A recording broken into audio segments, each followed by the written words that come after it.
కక్షలు కార్పణ్యాలే జగన్మోహన్ రెడ్డి ప్రధాన ఎజెండాగా కనపడుతుంది. జేడి లక్ష్మీనారాయణ ఈ పేరు రెండు తెలుగు రాష్ట్రాల్లో పరిచయం అవసరం లేని పేరు. ముఖ్యంగా జగన్మోహన్ రెడ్డి అక్రమాస్తుల కేసును చాలా వేగవంతంగా ముందుకు నడిపిన వ్యక్తిగా ఆయనకైతే మంచి పేరు ఉంది. తర్వాత జరిగిన పరిణామాల క్రమంలో ఆయన ఒక రాజకీయ పార్టీలో చేరటం, తర్వాత బయటకు రావడం ఇవన్నీ మనకు తెలిసిందే. అయితే జేడి లక్ష్మీనారాయణ ఎప్పుడైతే జగన్మోహన్ రెడ్డిని అరెస్టు చేయడమే కాకుండా ఆయన కేసుల్ని వేగవంతం చేశారో అప్పటి నుంచి జగన్మోహన్ రెడ్డికి జేడి లక్ష్మీనారాయణ మీద పీకల దాకా ఉన్నట్టుగా ఉంది. ఎందుకంటే ఒక వ్యక్తి మనల్ని అరెస్ట్ చేసినప్పుడు మనం పవర్లోకి వస్తే ఆ వ్యక్తిని ఏదో చేసి ఇబ్బంది పెట్టాలని ఎవరైనా కోరుకుంటారు. అలాగే జగన్మోహన్ రెడ్డి కోరుకున్నాడు. కాకపోతే ఇప్పటి వరకు జేడి లక్ష్మీనారాయణని అరెస్ట్ చేయడానికి కానీ ఎదిరించడానికి కానీ జగన్మోహన్ రెడ్డికి ఆయుధం దొరకలేదు. ఎందుకంటే ఆయన ఎందులోనూ క్రియాశీలకంగా లేడు కాబట్టి, అందులోనూ రిటైర్డ్ ఐపీఎస్ ఆఫీసరు కాబట్టి ఇలాంటి సమయంలో ఏం చేయాలనేది జగన్మోహన్ రెడ్డి ఎదురు చూస్తున్న సమయంలో ఇప్పుడు తాజాగా ఇదే జేడి లక్ష్మీనారాయణ జై భారత్ నేషనల్ పార్టీ అని ఒక పార్టీని స్థాపించారు. మనందరికీ తెలిసిన విషయమే. ఇప్పుడు ఆ పార్టీ ఆధ్వర్యంలో జగన్మోహన్ రెడ్డి ఇంటి ముట్టడికి వెళుతున్న జేడి లక్ష్మీనారాయణ అయితే పోలీసులు అరెస్టు చేసినట్టుగా తెలుస్తుంది. ఆయన ఎందుకు ముట్టడించాలి అనుకున్నారు అంటే ప్రధానంగా ప్రత్యేక హోదా, ఏదైతే గతంలో ప్రత్యేక హోదా ఇస్తామని చెప్పి కేంద్రం మోసం చేసిందో దాన్ని నిలదీయాలని చెప్పి దానిని నిలదీయాల్సిన బాధ్యత రాష్ట్రంలో మనందరిపైన ఉంది. ముఖ్యంగా జగన్మోహన్ రెడ్డి పైన కూడా ఉంది. ఎందుకంటే నాడు 25 ఎంపీలని ఉండి మెడలు వంచి మోడీ మెడలు వంచి ప్రత్యేక హోదా తీసుకొచ్చే బాధ్యత నాది అని హామీ ఇచ్చిన వ్యక్తి జగన్మోహన్ రెడ్డి. కాబట్టి ఆ హామీ ప్రకారం ఈరోజు మెడలు వంచడానికి ముందు రావాల్సింది జగన్మోహన్ రెడ్డి. ఆయన ముందు నుంచుంటే వెనకమాల మిగిలిన వాళ్ళు నుంచుంటారు. కాబట్టి జగన్మోహన్ రెడ్డిని కలిసి రావాలని డిమాండ్ చేయడం కోసం ఈరోజు జగన్మోహన్ రెడ్డి ఇంటి ముట్టడికి వెళ్తున్న సమయంలో జేడి లక్ష్మీనారాయణ అయితే అరెస్ట్ చేశారు. దీంతో YCP social media Paytm batch కూడా సంబరపడుతున్నారు. అప్పుడు మా అన్నను అరెస్ట్ చేశారు, ఈరోజు మిమ్మల్ని అరెస్ట్ చేశామని. ఒరే బాబు, అవినీతి అక్రమాస్తుల కేసులో అడ్డంగా దొరికిపోయి సిబిఐ చేత అరెస్ట్ అవ్వడానికి జగన్మోహన్ రెడ్డి ఇంటి ముట్టడికి వెళ్ళారని చెప్పి అరెస్ట్ చేయడానికి ఏమైనా సంబంధం ఉందా? ఇది ఒక పిట్టి కేసు లాంటిది. కానీ జగన్మోహన్ రెడ్డి కేసు దేశంలోనే అత్యంత అరుదైన కేసు. న్యాయశాస్త్రాల్లోనే జగన్మోహన్ రెడ్డి కేసును కేస్ స్టడీగా పెట్టారు. సూట్ కేసు కంపెనీలు సృష్టించడం ఎలా అనే సబ్జెక్టుకి గాను జగన్మోహన్ రెడ్డిది కేస్ స్టడీగా పెట్టారు. లా పుస్తకాలు మీరు చదవండి, లా పుస్తకాల్లో జగన్మోహన్ రెడ్డి కేసు ఉంటుంది ఎందులో.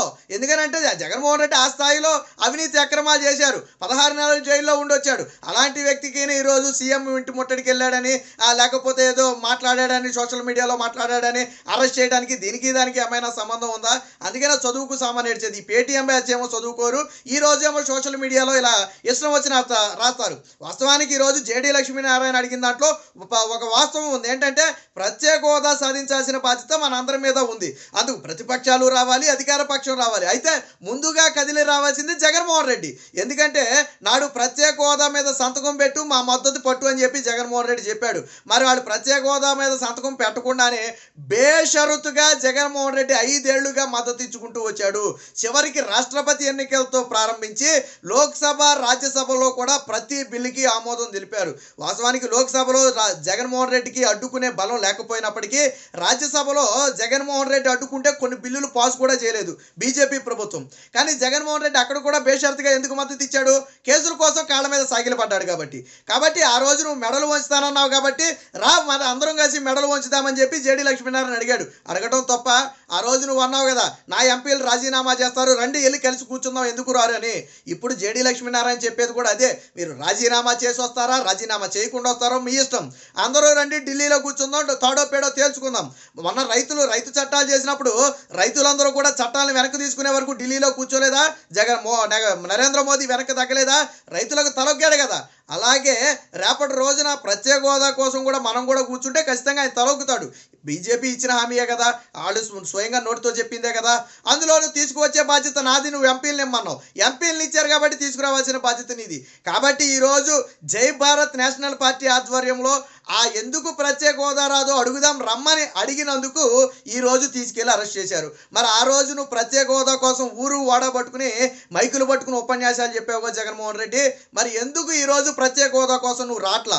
ఆ రోజు నా ఎంపీలతో రాజీనామా చేయిస్తానని 6 నెలల ముందు డ్రామాలు ఆడావు. ఎందుకంటే 6 నెలల్లోపు రాజీనామా చేస్తే చివరి 6 నెలల్లో ఎన్నికలు రావు అన్న సంగతి నీకు తెలుసు. కాబట్టి నువ్వు చివరి 6 నెలల్లో డ్రామాలు ఆడావు. మరి ఇప్పుడు 5 ఏళ్లలో ఎందుకు ఒక్కసారి కూడా రాజీనామా డ్రామా ఆడలేదు? ఎందుకు నువ్వు నువ్వు లోక్సభకి రాజ్యసభకి నీ ఎంపీలతో రాజీనామా చేయించలేదు. గతంలో ప్లే కార్డులు పట్టుకుని ఆ స్పీకర్ ముందు నిలబడిన నీ సభ్యులు ఈ 5 ఏళ్లలో పార్లమెంట్లో ఒక్కసారి కూడా ప్రత్యేక హోదా ప్లే కార్డులు పట్టుకుని నిలబడలేదే. ఆ రోజు సోషల్ మీడియాలో కూడా నీ ఫేస్బుక్లో కానీ నీ ఇన్స్టాగ్రామ్లో కానీ నీ ట్విట్టర్ అకౌంట్లో కానీ కవర్ పేజ్గా ఏం పెట్టుకున్నావు? ప్రత్యేక హోదా మన హక్కు అని పెట్టుకున్నావు. ఈ రోజు ఎందుకు ప్రత్యేక హోదా నీ హక్కు లేకుండా పోయింది?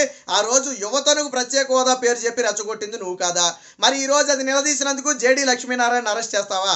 అరెస్ట్ చేసింది సీఎం ఇంటి ముట్టడి వంకతోనే అయినప్పటికీ కూడా అసలు కారణం ఏంటంటే గతంలో ఏదైతే సిబిఐ జేడీ జగన్మోహన్ రెడ్డి గుండెల్లో రైళ్లు పరిగెట్టించాడు, దానికి ప్రతీకారం తీర్చుకోవడంలో భాగంగానే ఈరోజు అరెస్ట్ చేశారనేది ప్రపంచం మొత్తానికి తెలుసు. ప్రత్యేక హోదా కోసం పోరాడుతున్నటువంటి జేడీ లక్ష్మీనారాయణ అరెస్టును తీవ్రంగా ఖండిస్తున్నాం. ఈరోజు నాడు యువతను ఎవరినైతే నువ్వు రెచ్చగొట్టావో అదే యువత ఈరోజు నిన్ను అడుగుతున్నారు, అయ్యా జగన్మోహన్ రెడ్డి నిన్ను నమ్మి ఆ రోజు మేము రెచ్చిపోయాం, కేసులు పెట్టించుకున్నాం, మా జీవితాలను త్యాగం చేశాం, ఓట్లేసి నిన్ను గెలిపించాం, ఎక్కడ ప్రత్యేక హోదా ఎందుకు నువ్వు ప్రశ్నించలేదని చెప్పి ఈరోజు నిరుద్యోగ యువత నిలదీస్తున్నారు.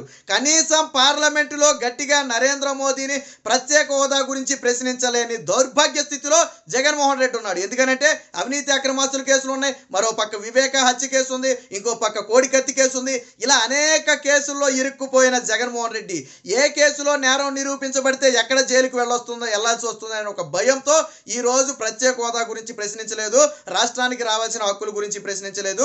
జేడీ లక్ష్మీనారాయణకు ఆంధ్ర యువత తరపున మేము మద్దతు తెలుపుతున్నాం. ఆయన ప్రతిపక్షాలను కూడా కలిసి రమ్మన్నాడు. జగన్మోహన్ రెడ్డి ఒక్కనే కాదు, అన్ని పార్టీలు కలిసి వస్తే నిలదీద్దామన్నాడు. అందులో ముందు రావాల్సిన బాధ్యత జగన్మోహన్ రెడ్డి మీద ఉంది. అయినా ఏ పార్టీ వచ్చినా రాకపోయినా నిలదీస్తానన్నా నువ్వు ఖచ్చితంగా వెళ్లాల్సిందే. ఆ రోజు తెలుగుదేశం పార్టీ మీద నువ్వు ఎందుకు నిందలేసావు, ఎందుకు ప్రశ్నించలేకపోతున్నారు, ఏంటి భయం అన్నావు. ఆ రోజు ఢిల్లీ గడ్డ మీద ప్రశ్నించారు, కేంద్రంలో మంత్రి పదవులు వదులుకున్నారు, పొత్తును వదులుకుని ఎన్డీఏ నుంచి బయటకు వచ్చారు. మరి ఈ రోజు జగన్మోహన్ రెడ్డి ఎందుకు ప్రశ్నించడం లేదు, ఎందుకు ఢిల్లీ గడ్డ మీద నిలదీయటం లేదు? జగన్మోహన్ రెడ్డి సమాధానం చెప్పాలి. ఏది ఏమైనా జేడీ లక్ష్మీనారాయణ అరెస్టు వెనక జగన్మోహన్ రెడ్డి ప్రతీకారమే కనపడుతుంది తప్ప ఇందులో సామరస్య పద్ధతి ఎక్కడా కనపడలేదు. ఇప్పటికైనా జగన్మోహన్ రెడ్డి తన అహంకార ధోరణిని వదిలి జేడీ లక్ష్మీనారాయణ నిలదీసినట్టుగా ప్రత్యేక హోదా కోసం ముందుకు రాకపోతే వచ్చే ఎన్నికల్లో అదే యువత బుద్ధి చెప్పడానికి జగన్మోహన్ రెడ్డికి సిద్ధంగా ఉన్నారు.